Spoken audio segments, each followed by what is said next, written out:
গাঁজা থেকে মদের থেকে শুরু করে সব তো এখন সবাই জানে, মোটামুটি সব জায়গায় এগুলো চলে। আমি অ্যাকচুয়ালি খাইতাম না এগুলো, তবে মনে করেন আমি যেহেতু ছোটো থেকে বড় হয়েছি, আমার বয়স কত হয়েছে আমি জানি না, কিন্তু কাজের সাথে সাথে আমার এটাও মনে করেন এরকম লোকেদের সাথে আমি চলাফেরা করতাম, ওরা এটা ছাড়া কোনো কিছু বুঝেই না। কাজ একদিকে, ওদের এইটি আরেকদিকে। এটা যদি ওদের সাথে মিলামেশা ওঠা বসা না করা যায়, তাহলে ওদের সাথে চলা যায় না, কথা বলা যায় না, এই আর কি। তবে এগুলির প্রতিবাদ কেউ করতে পারে না, এগুলোর প্রতিবাদ তারা করবো ওরাই মনে করেন এগুলির সাথে জড়িত। আর ওদের প্রতিবাদ করতে গেলেও অনেক অনেক ষড়যন্ত্রের শিকার হয়ে যাওয়া লাগে, বুঝেন না? এই আর কি, এখানে ভালো মানুষ নাই, খারাপ লোক, এই জন্য আর কি। এলাকাটা তো নির্জন। জি, এলাকাটাও নির্জন, এই আর কি। দিনে দুপুরে আপনি এরকম একটা ওপেন প্লেসে মাদক খাচ্ছেন, এটা কি ঠিক? না, মোটেও উচিত না। হিরন আরও মিনারেল ওয়াটার মাত্র 50 পয়সায় প্রতি লিটার।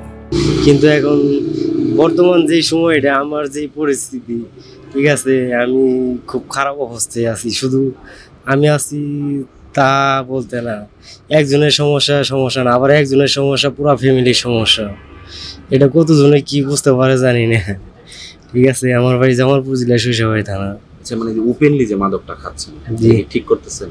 ওপেনলি বলতে না, এটা ঠিক না।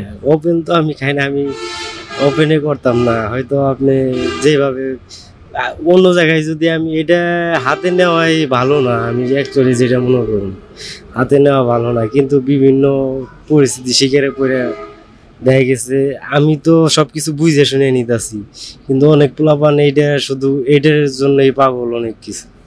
ওদের কি অবস্থা? মাদকের যে বিষয়টা, এখানে অনেক সময় ফেন্সি খায় বা মাদকদ্রব্য যেগুলো আছে, যে সিগারেটের ভিতরে মাদকদ্রব্য যেগুলো ব্যবহৃত হয়, এগুলো কিন্তু অনায়াসেই কেন হয়। আমরা বেড়াতে আসলে বিভিন্ন রকম মানে হেরস্ত হয় আর কি। যেমন ফোন বা অন্য কোনো জিনিস থাকলে আমরা ছিনতাই হয়, এরকম অনায়াসে দেখা যায়।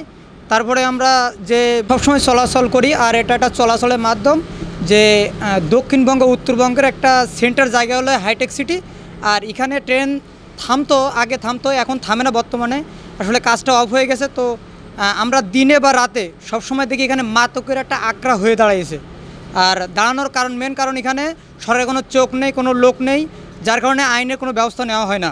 এখানে প্রায় গেলে আসা যায় না, বিভিন্ন ছিনতাই বা এগুলো বিভিন্ন রকম লোকজন আমাদের করে। সরকারের যদি চোখ থাকে তাহলে মনে হয় এই জায়গাটা আমরা ভালোভাবে চলাফেরা করতে পারবো, বা পরবর্তীতে যেন এটা হাইটেক সিটিটা যদি ওপেন করে দেওয়া হয়, তাহলে আমরা এখানে চলাচলের মাধ্যমটা খুঁজে পাবো। স্টেশনগুলো যদি চালু করে দেওয়া হয়, তাহলে আমরা মানে চলাচলের মাধ্যমে একটা জায়গাটা খুঁজে পাবো। তাহলে আর মনে হয় এই মাদকের বিষয়টা আর আসবে না লোকজন চলাচল করলে।